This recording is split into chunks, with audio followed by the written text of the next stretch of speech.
तो पिछले पार्ट के लास्ट में हमने देखा था लिंजी ने उस सेकेंड ईयर के स्टूडेंट को हरा दिया था, जो देखकर वो बहुत ही ज़्यादा चौंक गया था।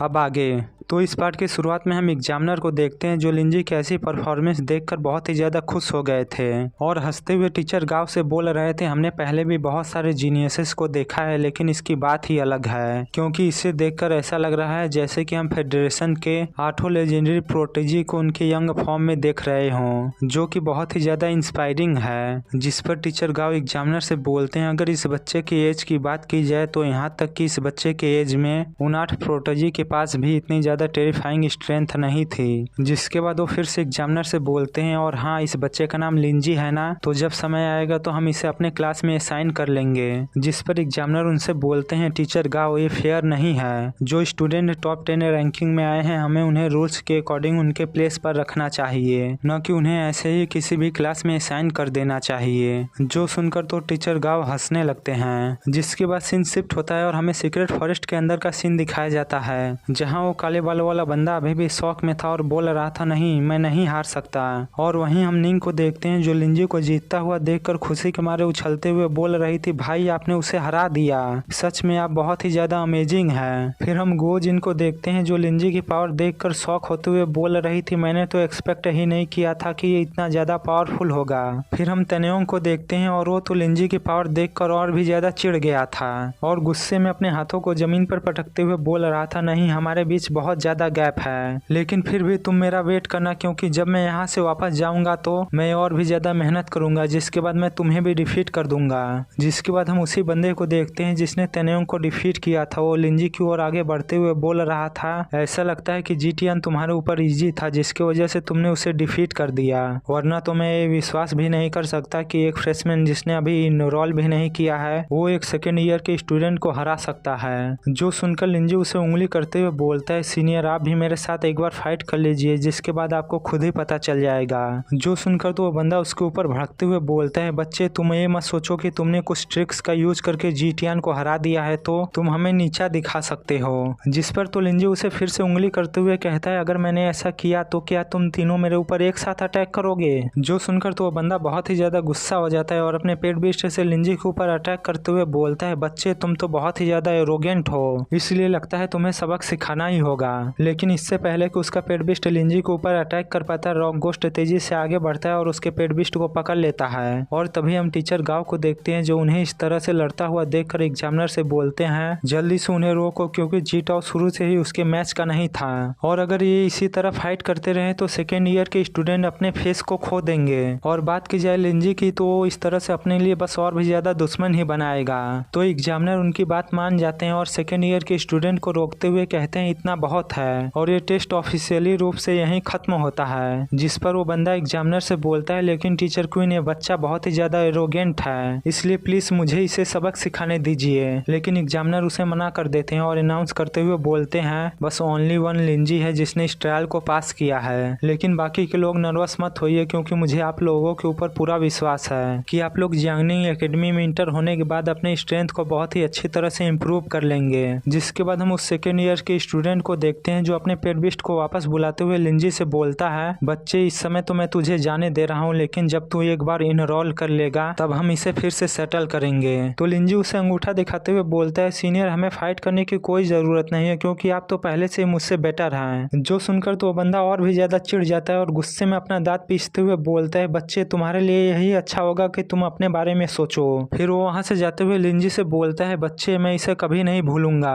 और उनके वहाँ से जाते ही एग्जामिनर लिंजी को बैप्टिज्म देते हुए बोलते हैं, बच्चे ये रहा तुम्हारा रिवॉर्ड। और बैप्टिज्म मिलते ही लिंजी का कॉन्स्टिट्यूशन 8.8 से इंक्रीज होकर 10.8 हो जाता है और साथ ही सोल पावर बढ़कर 1080 हो जाता है। और तभी एग्जामिनर उसे बधाई देते हुए बोलते हैं, कांग्रेचुलेशन लिंजी, तुम सक्सेसफुली जियांगनिंग एकेडमी में एडमिट हो चुके हो। और इसी के साथ लिंजी का बैप्टिज्म कंप्लीट हो जाता है, जिससे उसे 500 अचीवमेंट पॉइंट और 1180 रिमेनिंग अचीवमेंट पॉइंट मिलते हैं। और इसी के साथ स्नोमैडन और रॉक गोस्ट का ग्रोथ रेट भी 12% और 33% से इंक्रीज हो जाता है। जिसके बाद सीन शिफ्ट होकर हमें फिर से एग्जाम हॉल का सीन दिखाया जाता है, जहाँ सभी बच्चे चारों तरफ से लिंजी को घेर कर खड़े थे और आपस में बात कर रहे थे। असल में ये है कौन जो इतना ज्यादा स्ट्रांग है कि इसने सेकेंड ईयर के स्टूडेंट को भी हरा दिया। और तभी लिंजी उठ जाता है, तो उसे उठता हुआ देखकर सभी लोग आपस में बात कर रहे थे, अच्छा तो ये वही है जिसने सुपीरियर लेवल के डिफिकल्टी को पास किया है। पर हम लिंजी को देखते हैं जो उन्हें देखते हुए अपने मन में सोच रहा था, मैं जब भी ट्रायल पास करने के बाद जागता हूँ तो मेरे आसपास का एटमॉस्फेयर हमेशा ऐसा ही क्यों होता है। और वो ये सब सोच ही रहा होता है, लेकिन तभी गोजिन उसके पास आते हुए उसके कान में बोलती है, लिंजी मैंने सेंस किया है कि तुम्हारे रॉक गोस्ट के पास एक और फॉर्म है जो कि अभी अनओपन है, लेकिन तुम अगर चाहो तो मैं इसे ओपन करने में तुम्हारी मदद कर सकती हूँ। तो लिंजी उससे बोलता है, क्या सच में? जिस पर वो लिंजी को आंख मारते हुए बोलती है, हाँ, और अगर इसी के साथ तुम ये जानना चाहते हो कि सोल टेक्निक को कैसे एक्टिवेट करते हैं तो एग्जाम खत्म होने के बाद मुझे खोज लेना।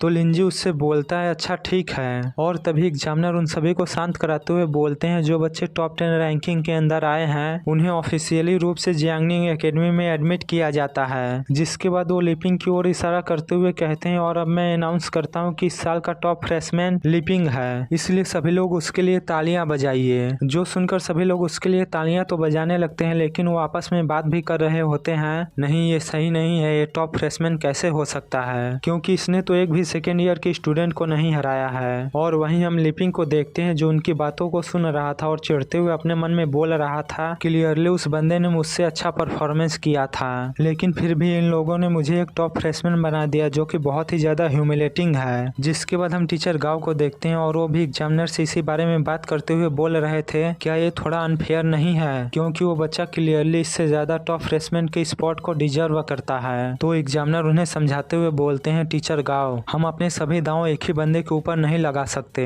और इसके अलावा रूल्स में साफ लिखा है कि टॉप स्पॉट स्कोर पर बेस होगा। जो सुनकर टीचर गाव एग्जामिनर की बातें समझ जाते हैं। फिर वो बाकी के बच्चे स्टूडेंट से अनाउंस करते हुए बोलते हैं, जो लोग रिजरेक्शन ट्रायल में पार्टिसिपेट करना चाहते हैं वो लोग मुझे फॉलो करें, और जो लोग पहले ही टॉप 10 रैंकिंग में आ चुके हैं वो यहाँ से जा सकते हैं और एंट्रेंस सेरेमनी का वेट कर सकते हैं, जो कि 10 दिनों बाद है। जिसके बाद हम निंग को देखते हैं जो अपने दोस्तों को समझाते हुए बोल रही थी, अरे सब ठीक है, मुझे तुम दोनों के ऊपर पूरा विश्वास है, तुम दोनों रिजरेक्शन ट्रायल को पास कर लोगी, बस तुम दोनों अपना बेस्ट देना। जिसके बाद हम फिर से मोटे को देखते हैं जो लिंजी के पास आते हुए बोलता है, अच्छा तो आप ही लिंजी हैं, ऐसा लगता है कि मेरा इंटेलिजेंट अच्छा नहीं है, इसीलिए मैं आपको पहचान नहीं पाया, लेकिन मैंने आपके फाइट को देखा है जो कि सेकेंड ईयर के स्टूडेंट के साथ हुआ था, उस समय सच में आप बहुत ही ज्यादा कूल लग रहे थे, इसलिए मेरे पास आपके लिए एक प्रपोजल है। तो लिंजी उससे पूछता है, अच्छा तो वो क्या है? जिस पर वो तुरंत ही लिंजी के सामने अपना हाथ जोड़ते हुए बोलता है, प्लीज भाई क्या आप मुझे अपना अंडरलिंग बना सकते हैं, क्योंकि मैं आपकी बहुत ही ज्यादा रिस्पेक्ट करता हूँ। जिस पर लिंजी उसे साफ साफ मना करते हुए कहता है, मुझे माफ करना, मैं किसी को भी अंडरलिंग के रूप में नहीं लेता, और इसके अलावा तुम अभी तक इनरोलमेंट के लिए क्वालिफाई नहीं हुए हो। जो सुनकर तो वो तुरंत ही वहाँ से भागते हुए बोलता है, बॉस बस आप मेरा वेट करिए, मैं इसे जरूर ही पास कर लूंगा। और वहीं पर हम लिपिंग को देखते हैं जो ये सब होता हुआ देख रहा था, लेकिन फिर भी वो कुछ नहीं बोलता। जिसके बाद सीन शिफ्ट होता है और हमें कुछ समय बाद का सीन दिखाया जाता है जहाँ लिंजी और निंग वहाँ से निकल चुके थे, और निंग लिंजी से बोल रही थी, भाई ये जगह हमारे सेलिब्रेट करने के लिए बहुत ही ज्यादा औसम है, क्योंकि हमने सक्सेसफुली ट्रायल को पास कर लिया है और अब हम ऑफिशियल रूप से जियांगनिंग एकेडमी के फ्रेशमैन स्टूडेंट बन चुके हैं, इसीलिए चलिए हम आज वापस नहीं जाते और पूरा दिन इसी सिटी में एंजॉय करते हैं। जिसके लिए एमसी मान जाता है और उससे बोलता है, वैसे भी हम बहुत ज्यादा थक गए हैं, इसलिए हमें आराम करने की जरूरत है। जो सुनकर निंग खुश हो जाती है और उससे बोलती है, तो चलिए भाई आज रात को हम इसी सिटी में रुकते हैं और कल वापस जाते हैं। तो लिंजी इसके लिए भी मान जाता है, जो देखकर निंग और भी ज्यादा खुश हो जाती है। लेकिन हम लिंजी को देखते हैं जो तुरंत ही उन दोनों के रुकने के लिए अपने फोन में कोई अच्छा सा होटल देखने लगता है, लेकिन जब उनके वहाँ एक रात रुकने की फीस देखता है तो उसकी आंखें ही बाहर आ जाती हैं, क्योंकि उसने पहले अपने सारे पैसे रॉक गोस्ट के लिए अपग्रेडिंग मटेरियल खरीदने में खर्च कर दिए थे और इस समय उसके पास बस 300 युआन बचे थे। इसलिए वो परेशान था कि अब वो क्या करेगा, क्योंकि उसके पास तो उतने ज्यादा पैसे ही नहीं है। और तभी निंग उसे इस तरह से परेशान होता हुआ देखकर उससे बोलती है, भाई आपके साथ क्या गलत है और आप इतना परेशान क्यों हैं? तो लिंजी उससे बोलता है, अरे कोई बात नहीं, मैं तो ऐसे ही बस कुछ सोच रहा था। जिस पर निंग उससे बोलती है, अगर कोई बात नहीं है तो चलिए पहले हम कुछ खाते हैं। तो लिंजी इसके लिए मान जाता है। फिर सीन शिफ्ट होकर हमें एक रेस्टोरेंट का सीन दिखाया दिखाया जाता है जहाँ निंग लिंजी को लेकर आ गई होती है और वो उससे बोल रही होती है, भाई मैं आपके साथ इस प्लेस पर बहुत ही लंबे समय से आना चाहती थी। पर हम लिंजी को देखते हैं जो उस जगह को देखकर ही सदमे में चला गया था। और तभी निंग उससे बोलती है, भाई चलिए हम अपने पेट बिस्ट को भी समन कर लेते हैं, क्योंकि आज पूरे दिन उन्होंने हमारे लिए फाइट की है, इसलिए वो एक अच्छा मील डिजर्व करते हैं। तो लिंजी इसके लिए मान जाता है और वो दोनों अपने पेट बिस्ट को समन कर लेते हैं। और तभी निंग स्नो मैडन को देखते हुए लिंजी से बोलती है, भाई मुझे विश्वास नहीं हो रहा है कि ये इतनी जल्दी इवॉल्व हो गई, क्योंकि जब मैंने इसे लास्ट टाइम देखा था तो ये बस एक छोटी सी लड़की थी, लेकिन भाई आपने ये कैसे किया, क्योंकि इवॉल्व होने के बाद तो ये और भी ज्यादा ब्यूटीफुल हो गई है। तो लिंजी उससे झूठ बोलते हुए बोलता है, शायद ऐसा इसलिए है क्योंकि मेरी कॉम्पेबिलिटी मेरे कॉन्ट्रैक्टेड बीस्ट के साथ बहुत ही ज्यादा हाई है। फिर वो अपने मन में कहता है ये सारी चीजें सिस्टम की वजह से है, जो कि एक बहुत ही लंबी स्टोरी है जिसके बारे में मैं निंग को बाद में बता दूंगा जब मेरे पास मौका होगा, लेकिन अभी के लिए मुझे इंपॉर्टेंट चीजों पर ध्यान देना चाहिए। और तभी निंग उससे बोलती है, भाई आप सच में बहुत ही ज्यादा अमेजिंग हो। और उससे पूछती है, तो क्या आज रात को आप मुझे इसके बारे में सिखा सकते हो, जिसके लिए लिंजी मान जाता है। तो मेन्यू बुक उठाते हुए लिंजी से बोलती है, चलिए पहले कुछ ऑर्डर करते हैं। तो लिंजी जल्दी से मेन्यू खोलते हुए कहता है, पहले मुझे देखने दो। लेकिन जब वो मेन्यू में वहाँ के डिशेस का प्राइस देखता है तो उसकी सांस ही अटक जाती है और वो अपने मन में कहता है, यहाँ का तो सबसे सस्ता खाना भी मेरे औकात से बाहर का है। लेकिन वहीं रॉक गोस्ट अपने हाथों में कांटे वाला चम्मच और छुरी लेकर गाते हुए खाने का वेट कर रहा था और स्नो मैडन प्यार से निंग के फायर बर्ड को सहला रही थी। और तभी वेट्रेस वहां आते हुए निंग से बोलती है, मैम लेट करने के लिए मुझे माफ करिएगा, लेकिन क्या आप मुझे बताएंगी कि आप लोग क्या क्या लेना पसंद करेंगे। तो निंग उसे अपना ऑर्डर देते हुए बोलती है, हमें एक ए और एक ए भी चाहिए। तो वो वेट्रेस उनका ऑर्डर लेने के बाद वहां से चली जाती है, जिसके 5 मिनट बाद वो उनके ऑर्डर किए हुए खाने को उनके टेबल पर पहुंचा देती है। और उस खाने को देखकर तो सभी लोग बहुत ही ज्यादा खुश हो जाते हैं। पर वहीं हम लिंजी को देखते हैं जो उस खाने को देखकर अपने मन में बोल रहा था, हे भगवान ये तो बहुत ही ज्यादा एक्सपेंसिव लग रहा है। फिर सीन शिफ्ट होकर हमें कुछ समय बाद का सीन दिखाया जाता है जहाँ सभी लोगों ने पेट भरकर खा लिया था और रॉक गोस्ट तो खाने के बाद ढकार भी ले रहा था। पर वहीं हम लिंजी को देखते हैं जो ये सोचकर घबरा रहा था कि अब वो क्या करेगा और यहाँ का बिल कैसे देगा। और तभी वेट्रेस उसके पास आते हुए बोलती है, सर आपका टोटल बिल 37,000 युआन हुआ, तो आप इसे कैसे पे करना चाहेंगे। लेकिन तभी निंग लिंजी की जान बचाते हुए बोलती है, भाई इसे मुझे पे करने दीजिए, क्योंकि मैंने इसके लिए पहले से ही कुछ सीक्रेट मनी बचा कर रखी है। जो सुनकर लिंजी खुश होते हुए अपने मन में कहता है, चलो मैं बच गया, और वैसे भी मेरे पास इतने पैसे ही नहीं थे।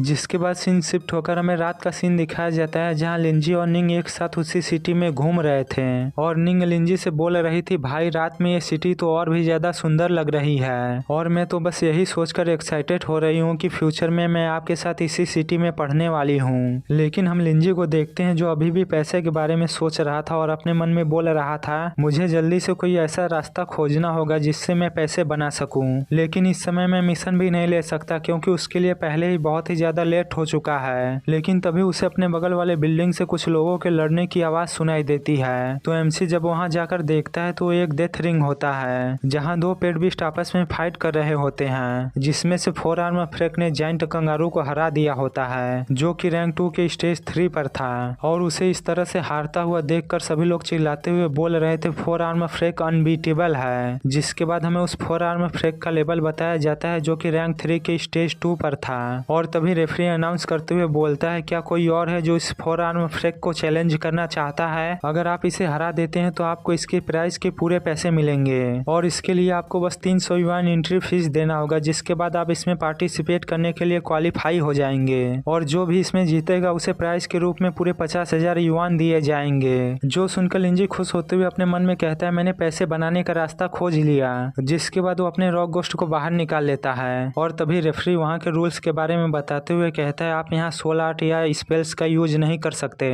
आपको बस pure hand to hand combat का यूज करके फाइट करना होगा और यहाँ के ऑडियंस को खुश करना होगा। जो सुनकर तो लिंजी और भी ज्यादा खुश हो जाता है। और तभी रेफरी आगे बोलता है, और हाँ एक बार जब आप रिंग में इंटर हो जाएंगे आपको एक डेथ वाइवर पर साइन करना होगा, क्योंकि अगर आपके पेट बिस्ट ने एक्सीडेंटली अपोनेंट के पेट बिस्ट को मार दिया या खुद ही मारा गया तो रिंग इसकी रिस्पॉन्सिबिलिटी नहीं उठाएगी। जो सुनकर लिंजी निंग से बोलता है, क्या तुम मैच देखना चाहोगी। जिस पर निंग उससे बोलती है, अब आप मुझसे ये मत कहना कि आप इसमें पार्टिसिपेट करने जा रहे हैं। तो लिंजी हंसते हुए उससे बोलता है, जब ये लोग फ्री में पैसे दे रहे हैं तो मैं इसे इसे कैसे छोड़ सकता हूँ। फिर वो उस 4 आर्म फ्रिक को देखते हुए अपने मन में कहता है और वैसे भी सिस्टम ने पहले स्कैन करने के बाद कंफर्म कर दिया है कि 4 आर्म फ्रिक रैंक 2 के स्टेज 3 पर है और अगर मैं अपने रॉक गोस्ट को देखूं तो वो इस समय रैंक 2 के स्टेज 9 पर है। इसलिए अपने सेफ्टी के लिए पहले मुझे इसे अपग्रेड कर देना चाहिए, जिसके बाद वो अपने 780 अचीवमेंट पॉइंट का यूज करता है और रॉक गोस्ट को अपग्रेड कर देता है, जिससे रॉक गोस्ट रैंक 3 के स्टेज 3 पर पहुंच जाता है। जिसे देखते हुए लिंजी अपने मन में कहता है इसका लेवल जितना हाई होता जाएगा इसे अपग्रेड करने के लिए उतना ही ज्यादा अचीवमेंट पॉइंट की जरूरत होगी। पर वहीं हम निंग को देखते हैं जो उसे इस तरह से अचानक लेवल अप करता हुआ देखकर चौंक गई थी और लिंजी से बोल रही थी भाई ऐसा कैसे हो सकता है, इसने अभी लेवल अप किया।